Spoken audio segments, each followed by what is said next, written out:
Hello dear students, this is Manish Prajapati, your bioeducator. हम continue करेंगे human health and diseases chapter 8 class 12 bio. आज हम इस lecture में पढ़ने वाले हैं प्रोटोजोन डिजीजेज, ऐसी डिजीजेज जो प्रोटोजोआ से फैलती हैं। ओके, इससे पहले हम वायरल डिजीजेज, फंगल डिजीजेज और इसके अलावा बैक्टीरियल हेलमिंथिक डिजीजेज पढ़ चुके हैं। तो आज हमारा फोकस रहेगा प्रोटोजोन डिजीज। इस पर्टिकुलर चैप्टर से में से ये जो प्रोटोजोन डिजीज है ये बहुत ही इम्पोर्टेंट है। इसमें प्लाज्मोडियम की लाइफ साइकिल और प्लाज्मोडियम के बारे में बहुत से क्वेश्चंस आ जाते हैं। So let's start. First disease हमारे पास आती है अमेबियोसिस, या फिर इसको अमेबिक डिसेंट्री बोल देते हैं या एंटेरिटिस भी बोल देते हैं। काजेटिव इसका जो ऑर्गेनिज्म है, जो पैरासाइट है, उसका नाम है एंटमीबा हिस्टोलिटिका। एंट अमीबा हिस्टोलिटिका इसका पॉजिटिव ऑर्गेनिज्म है, जो कि कहाँ पाया जाता है? लार्ज इंटेस्टाइन को। तो ये किसको इन्फेक्ट करेगा? मोस्टली लार्ज इंटेस्टाइन को इफेक्ट करेगा। लाइफ साइकिल इसकी मोनोजेनेटिक है। मोनोजेनेटिक का मतलब मैंने आपको पहले भी बताया था, एक ऐसी लाइफ साइकिल जिसमें सिर्फ एक ही होस्ट होता है। मतलब एक होस्ट को ही ये अफेक्ट करेगा, उसी के ऊपर उसकी जो लाइफ साइकिल है डिपेंड करती है। वो होस्ट कौन सा है? ह्यूमंस, क्योंकि हम ह्यूमन स्पीसीज पढ़ रहे हैं तो सब ह्यूमंस से ही रिलेटेड है। ओके, अच्छा फैलता कैसे है? फैलता ये है, ये लार्ज इंटेस्टाइन में होता है, तो इसके जो एग्स होते हैं, है ना, इसके जो कंटेमिनेटेड जो इसके एग्स होंगे, वो क्या करेंगे? जैसे ही कोई पर्सन फिकल मैटर बाहर रिलीज करता है ना, फेसेस हम बाहर रिलीज करते हैं, वो किसी भी चीज के साथ, वो वाटर के साथ, ठीक है, कंटेमिनेट हो सकता है। या फिर कि उस फिकल मेटल के ऊपर अगर कोई हाउस फ्लाई बैठ जाए, है ना, उसके ऊपर कोई हाउस फ्लाई बैठ जाए, तो वो जब उसके ऊपर बैठेगी तो वहां से एग उसके साथ लग जाएंगे, और उन एग्स को वो हमारी फूड आइटम्स जो भी है, ठीक है, जो भी हम फूड आइटम खाते हैं, हमारी वेजिटेबल्स हैं, फ्रूट्स हैं, या और भी जो हम खाना खाते हैं, उसके ऊपर बैठ सकती हैं और वहां पे एग डिपॉजिट कर सकती हैं। और वो कंटेमिनेटेड ड्रिंकिंग वाटर हो या वो फूड आइटम्स हो, वो कंटेमिनेटेड पार्टिकल जो भी हमारे अंदर जाएंगे, तो वो एग हमारे अंदर आ जाएंगे। इस तरह से वो इन्फेक्टेड जो पर्सन था, उसने जो भी फिकल मेटल बाहर रिलीज किया था, उसके थ्रू ये मोस्टली फैलता है। ड्रिंकिंग वाटर, ठीक है जी, and eating food contaminate with faecal matter. Faecal matter जो है उसके साथ अगर कंटेमिनेशन हो रखा है इसका, ठीक है, इसके एग्स का, तो वो क्या होगा? वो इसका मेन कारण यही होगा। इसको जो ट्रांसमिट करती है वो करती है हाउस फ्लाई, ठीक है। अब आपको पता है स्वच्छ भारत अभियान चलाया था, इसके अंदर क्या है?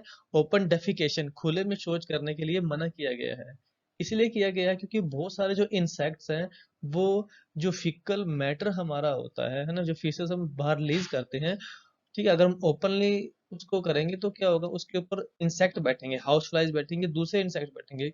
वो जब वहां पे बैठने के बाद अगर इन्फेक्टेड एग्स उनके पास होंगे, तो वो इन्फेक्टेड एग उन फीकल मैटर से क्या करेंगे? हमारी जो खाने पीने की चीजें उनके ऊपर बैठेंगे और वहां पे रिलीज कर देंगे और सबको इन्फेक्टेड कर देंगे। तो एजेंट क्या है इसका? हाउस फ्लाई है। ये क्या करती है? ट्रांसमिट करती है एग्स को, पैरासाइट के जो एग है उनको ट्रांसमिट करती है, ठीक है, एक इन्फेक्टेड पर्सन से जो हमारे ईटेबल आइटम्स हैं, मतलब उनको कंटेमिनेट कर देती है। और ये कंटेमिनेशन क्या होता है? इससे हम बीमार हो जाते हैं। जैसे यहाँ पे पिक्चर में दिखाया हुआ है, ये एक बच्चा, ये क्या कर रहा है? एक वाटर को ड्रिंक कर रहा है, ठीक है।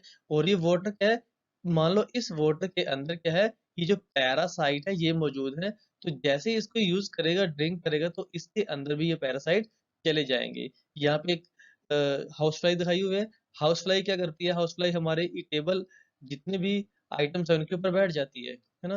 घरों में या बाहर जो मार्केट के अंदर वो अगर खाना खाते हैं, कुछ भी खाते हैं, तो वो ओपनली अगर प्रेजेंट है, तो किसी भी गंदगी के ऊपर वो बैठती है, तो उस गंदगी के अंदर वो फिकल मैटर होगा, वो एग्स, वो पैरासाइट्स जो होंगे, तो वो क्या करेंगे? ट्रांसमिट हो जाएंगे। तो ट्रांसमिट होने से हमारे अंदर जाएंगे, जो हमें इन्फेक्ट करेंगे। तो सिम्टम्स क्या है इसके? सिम्टम इसके कॉन्स्टिपेशन है, ठीक है, उसके बाद एब्डोमिनल पेन, पेट में दर्द होता है, क्रैम्प्स आ जाते हैं, ठीक है, क्रैम्प्स पड़ जाते हैं। उसके बाद इसका जो मेन है, stool with excess mucus and blood clots. तो म्यूकस और ब्लड क्लॉट्स भी आ जाते हैं। ठीक है, तो ये इसके सिम्टम्स हैं। तो आपको इसके जो कॉजेटिव ऑर्गेनिज्म है एंटोमीबा हिस्टोलिटिका, इसका नाम याद होना चाहिए। इन्फेक्टेड एरिया क्या है, लार्ज इंटेस्टाइन में ये रहता है। उसके बाद जो ट्रांसमिटिंग एजेंट है जिसके थ्रू ये फैलता है उसको क्या बोलते हैं, हाउस फ्लाई है। तो ये जो फिकल मैटर है इसके जो एग्स हैं वो डिपॉजिट हो जाते हैं किसी भी फ्रूट के ऊपर, किसी भी हमारे ईटेबल आइटम्स हैं या पानी के अंदर, इसके थ्रू फैलते हैं मोस्टली। ये जितने भी हाउस फ्लाइज हैं ये इसको एक जगह से दूसरी जगह कैरी करते हैं और ट्रांसमिट कर देती हैं। तो ये आपको पता होना चाहिए। अब हम देखेंगे मलेरिया। मलेरिया से हम सब फेमिलियर भी हैं और हम सबको इसके बारे में पता भी है। ठीक है, और मलेरिया के बारे में डिटेल में हम डिस्कस करेंगे क्योंकि एनसीईआरटी में भी इसको डिटेल में दिया हुआ है, इसकी लाइफ साइकिल डिटेल में दी हुई है। तो मलेरिया का जो पॉजिटिव ऑर्गेनिज्म है वो कौन सा है, प्लाज्मोडियम है। ठीक है, प्लाज्मोडियम सिर्फ एक प्लाज्मोडियम नहीं है, प्लाज्मोडियम की बहुत सी अलग अलग स्पीशीज हैं जो ये डिजीज कोज करती हैं। ठीक है, तो इस कौन कौन सी डिजीज हैं ये आपको पता होना चाहिए।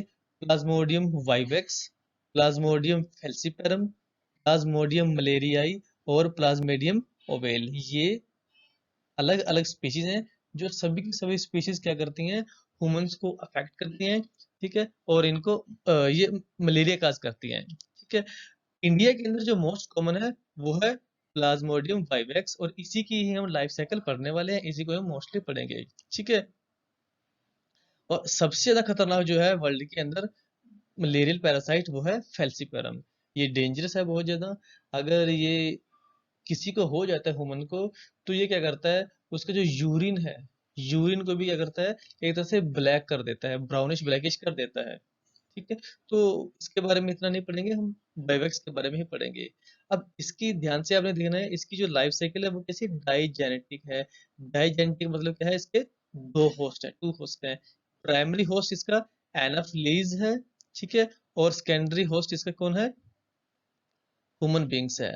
अच्छा, अब एक चीज आपको याद रखनी है, प्राइमरी होस्ट हम बायोलॉजिकली किसे कहेंगे, बायोलॉजिकली हम प्राइमरी होस्ट उसे कहेंगे जिसके अंदर सेक्सुअल रिप्रोडक्शन होगी।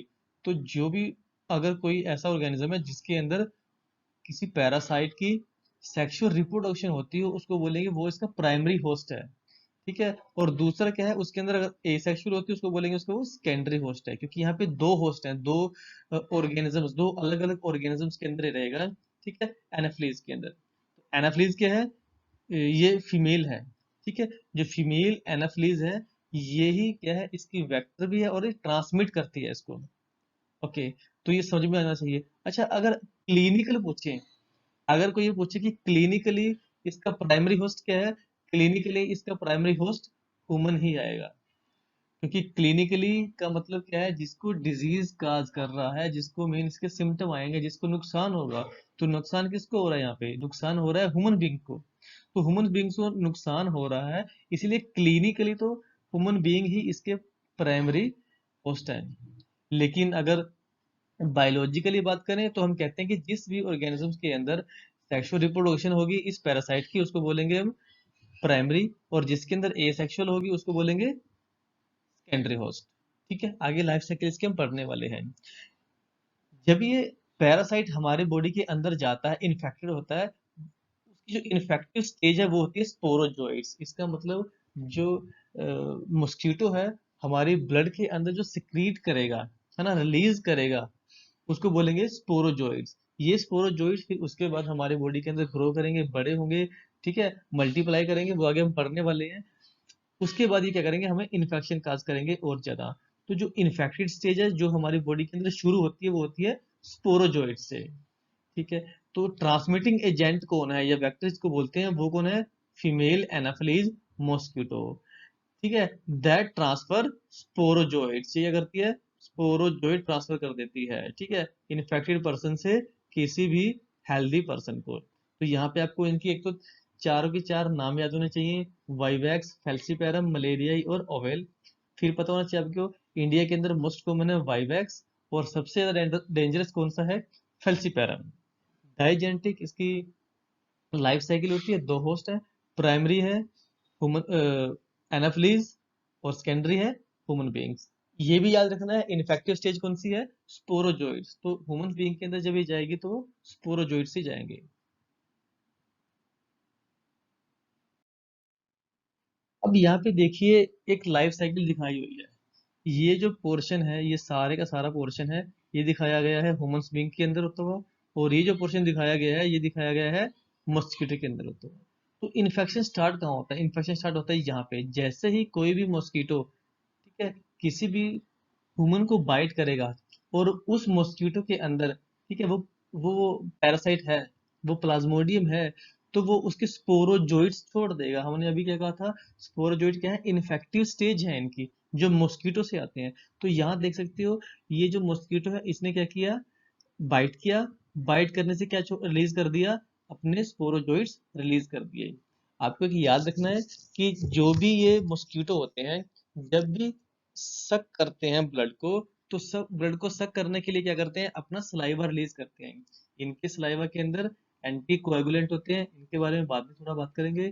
ठीक है, जो क्या करते हैं? ब्लड को जमाने से, क्लोट करने से, उसको एगुलेशन, ठीक है, कोएगुलेट होने से बचाता है, ताकि ब्लड जो है वो इजीली आता रहे, जो पाइप से वो सक कर रहा है उसी पाइप में ना जम जाए। ठीक है। तो इस तरह से जब ये सलाइवा छोड़ेगा, और इसके सलाइवा में क्या होते हैं? ये स्पोरोजोइट होते हैं। तो स्पोरोजोइट हमारे ब्लड के अंदर चले गए, ब्लड में जाने के बाद वो लीवर में जाएंगे, और लीवर को क्या करेंगे? इन्फेक्ट करेंगे। लीवर में जो सेल्स हैं, ब्लड सेल्स हैं, उनको बस्ट करना, उनको इन्फेक्ट करना, खाना शुरू कर देंगे, उनके अंदर मल्टीप्लाई करना शुरू कर देंगे। ठीक है। और ये बार बार करेंगे, एक लीवर सेल से दूसरी सेल में जाएंगे। ठीक है, मतलब अंदर क्या करेंगे? ये इनको पूरी तरह से डैमेज कर देंगे। उसके बाद ये क्या करेंगे? उसके बाद ये नॉर्मली ब्लड सेल के अंदर चले जाएंगे। उसके बाद क्या है? ये ब्लड सेल के अंदर जाएंगे। पहले कहाँ पे थे? लीवर के अंदर। उसके बाद कहाँ जाएंगे?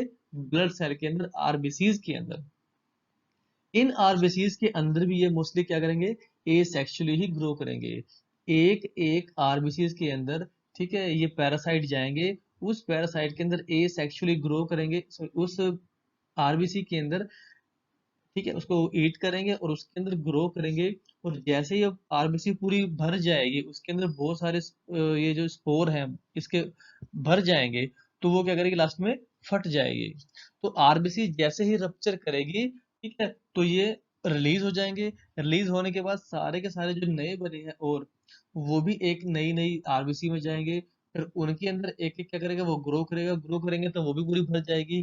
ठीक है। उसको पूरा भरने के बाद वो भी रप्चर कर जाएगी, फट जाएगी। इस तरह से एक एक आरबीसी के अंदर जाकर ये क्या करते हैं? ग्रो करते हैं, और एक एक आरबीसी के अंदर बहुत सारे स्पोर बनाते हैं, बहुत सारे अपने अपनी क्या बनाती है? रिप्रोड्यूस करते हैं अपने, ठीक है, अपनी क्वांटिटी को, नंबर को इंक्रीज करते हैं। तो इस तरह से बहुत सारे ये जो स्पोर जो है वो ग्रो कर जाते हैं इसके अंदर। ठीक है। तो इस साइकिल में क्या होता है? 48 से 72 घंटे लग जाते हैं। ठीक है, जैसे एक बार ग्रो किए, नई सेल में जाएंगे, नई सेल को, जो आरबीसी है उसको इन्फेक्ट करेंगे, उसके बाद अगली को करेंगे। एक्चुअली क्या करते हैं? जो आरबीसी है, आपको पता है आरबीसी के अंदर हीमोग्लोबिन होता है। हीमोग्लोबिन में ये इसको दो में तोड़ देंगे, हीम के अंदर और ग्लोबिन के अंदर। ग्लोबिन तो डाइजेस्ट हो जाएगा, लेकिन जो हीम है वो डाइजेस्ट नहीं हो पाएगा। और वो हीम क्या है? वो आरबीसी के अंदर ही क्या हो जाएगा? स्टोर हो जाएगा। जब हीम स्टोर हो जाएगा तो वो टॉक्सिक हो जाएगा, जिसको हम बोलते हैं हीमोजोइन। और वो हीमोजोइन जब आरबीसी फटेगी, जब ये फट के बाहर निकलेगा हीमोजोइन, तो इससे हमें क्या, बार बार हमें ठंड चढ़ती है, बार बार बुखार आता है। और ये साइकिल हर 48 से 72 घंटे के अंदर अंदर चलता रहता है। मतलब 3 से 4 दिन के अंदर अंदर बार बार बुखार चढ़ेगा, बार बार ठंड लगेगी, शिवरिंग होगी। किसकी वजह से होगी? हीमोजोइन की वजह से। ओके। अब उसमें से क्या होता है? कुछ जो स्पोरोजोइट्स हैं, है ना, जो इन्फेक्ट कर रहे हैं, जो ग्रो कर रहे हैं, उनमें से कुछ क्या करेंगे? गैमेटोसाइट बना देंगे। मेल गैमेट्स और फीमेल, यहाँ पे दिया हुआ है मेल एंड फीमेल। अब वो इसी स्टेज पर आके रुक जाएंगे। बाकी तो ग्रो कर रहे हैं इसी तरह से। ठीक है, बाकी तो ग्रो कर रहे हैं, नई नई सेल को तोड़ रहे हैं, उनको खा रहे हैं, उनको खराब कर रहे हैं। कुछ क्या बन जाएंगे? गैमेट बन जाएंगे। फीमेल गैमेट और मेल गैमेट अलग अलग हो जाएंगे, और वो इसी स्टेज पे ही ब्लड के अंदर रहेंगे। इसके बाद क्या करते हैं? मोस्टली ये जो गैमेट है, ये वाले गैमेट है, तो ये वाला ब्लड इन गैमेट्स को लेकर हमारी जो सुपरफिशियल ठीक है, जो हमारे वेसल्स हैं, है ना, ब्लड वेसल्स हैं जो सुपरफिशियल है, जो मतलब स्किन के पास ही है, ज्यादा अंदर डीप नहीं है, पास ही है, वहां आ जाएंगे। और जैसे ही कोई फ्रेश एक नया मॉस्किटो बाइट करेगा, ब्लड को सक करेगा, ठीक है, तो उसके ब्लड के अंदर ये मेल और फीमेल गैमेट चले जाएंगे। तो अभी तक लाइफ साइकिल कहाँ पे चल रही है? ह्यूमन के अंदर चल रही है। ह्यूमन में क्या हुआ? स्पोरोजोइट एंटर हुए, लीवर सेल को खराब किया, उसके बाद आरबीसीज के अंदर आ गए, वहां पे एसेक्सुअली पूरा ग्रो किया, हीमोजोइन रिलीज हुआ, बुखार और ठंड बार बार हो रही है, उसके बाद एसेक्सुअली ग्रो करते करते, ठीक है जी, उसके बाद क्या हुआ? इन्होंने थोड़ा सेक्सुअली ग्रो किया और कुछ ने क्या किया, अपने गैमेट बना दिए, मेल और फीमेल गैमेट बन गए। बाकी अपना काम कर रहे हैं, इसी तरह से ग्रो कर रहे हैं, नुकसान पहुंचा रहे हैं। तो ये सब क्या है, कहाँ पे हो रहा है? ह्यूमन बींग के अंदर हो रहा है, ह्यूमन होस्ट के अंदर हो रहा है। इसके बाद ये गैमेट कहाँ जाएंगे? कोई अब नया, ठीक है, मॉस्किटो काट रहा है, अब ये मॉस्किटो क्या है, दोबारा काट गया। काटने के बाद क्या गया? उसके वो अंदर चला गया, इंटेस्टाइन के अंदर चला गया। अब ये क्या है, इंटेस्टाइन के अंदर जाने के बाद मेल और फीमेल गैमेट क्या करेंगे? फ्यूज करेंगे। फ्यूज करने के बाद क्या होगा? इनके वो क्या होंगे? ग्रो करेंगे। फ्यूज करने के बाद, ठीक है, जायगोट बनेगा, वो सारा ग्रो करेंगे। ग्रो करने के बाद क्या होगा? ये सारे के सारे कहाँ इकट्ठे हो जाएंगे? सलाइवरी ग्लैंड के अंदर। इसकी जो इसका जो गट है, ठीक है, इसका जो डाइजेस्टिव सिस्टम है, यहाँ से जाने के बाद वो कहाँ स्टोर हो जाएंगे? स्पोरोजोइड बन जाएंगे, और ये स्पोरोजोइड कहाँ इकट्ठे हो जाएंगे? ये हो जाएंगे इसके सलाइवरी ग्लैंड के अंदर। तो यहाँ आप देख सकते हो, मेल और फीमेल जो गैमेट्स थे, वो सक कर लिए गए ब्लड के द्वारा। किसने? फीमेल मॉस्किटो ने। फीमेल मॉस्किटो जैसे इनको सक किया, उनके डाइजेस्टिव सिस्टम के अंदर वो चला गया, ट्रैक के अंदर चला गया, वहां पे इनका रिप्रोडक्शन हुआ, ग्रो किया, और ये स्पोरोजोइट बन गए। और ये स्पोरोजोइट कहाँ चले गए? इसके सलाइवरी ग्लैंड के अंदर। तो सेक्सुअल रिप्रोडक्शन कहाँ पे हुई? इसकी मॉस्किटो के अंदर हुई है, ठीक है, मॉस्किटो के अंदर हुई है। तो यहाँ पे ये इसके अंदर स्टोर रहेंगे, और यहाँ पे क्या है, मॉस्किटो को ये नुकसान नहीं पहुंचाते। इसके बाद अब ये मॉस्किटो जब दोबारा किसी, ठीक है, हेल्दी पर्सन को बाइट करेगा ब्लड लेने के लिए, तो दोबारा ये स्पोरोजोइट इसके अंदर रिलीज कर देगा, और ये साइकिल चलती रहती है। क्लियर है? अच्छा, एक चीज आपको और याद रखनी है, इसमें जो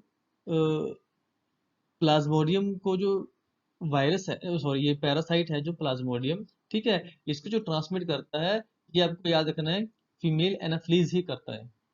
आपको पता है बहुत सारे अदर जो डिजीजेज हैं, वो क्यूलिक से भी होती हैं, एडीज से भी होती हैं, ये भी मच्छर हैं, ये भी मॉस्किटो हैं। लेकिन ये सिर्फ फैलता किससे है? ये सिर्फ एनाफ्लीज से ही फैलता है। इसका मतलब, अगर हमारे एक पर्सन के अंदर स्पोरोजोइट्स हैं, ये गैमेटोसाइट्स हैं, ठीक है, अगर ये इस ब्लड को, गैमेट वाले ब्लड को, किसी एडीज ने या क्यूलिक्स ने सक कर लिया, उसकी बॉडी में ये खत्म हो जाएंगे, उसकी बॉडी में ये स्पोरोजोइट नहीं बनेंगे। बनेंगे इसके अंदर सिर्फ एनाफ्रीज के अंदर ही बनेंगे, बहुत ही ज्यादा स्पेसिफिक होते हैं ये, ठीक है, तो उसके अंदर ये खत्म हो जाएंगे, उसके अंदर ये नहीं बनेंगे। अगर इसको एनाफ्रीज अपने अंदर लेता है गैमेट्स को, तब जाके ये इसके अंदर ग्रो करेंगे। दूसरी चीज, सिर्फ फीमेल ही बाइट करती हैं, फीमेल ही क्या करती हैं, सिर्फ ये ब्लड को सक करती हैं, अदरवाइज कोई और नहीं करता। मेल क्यों नहीं करते? अगर देखा जाए, मोस्टली जो ये मॉस्किटो होते हैं, ये जो प्लांट होते हैं, इनके सेल के अंदर जो सैप होता है, जो लिक्विड होता है, उसको सक करने के लिए होते हैं, और ये अपना न्यूट्रिशन वहीं से लेते हैं। लेकिन जब मॉस्किटो को एग ले करने होते हैं, ठीक है, जब उसको अपने एग को, डेवलपिंग एग को नरिशमेंट देना होता है, तो वो ब्लड लेते हैं। ब्लड के अंदर से इसको एक प्रोटीन मिलता है, जिसको बोलते हैं एल्ब्यूमिन।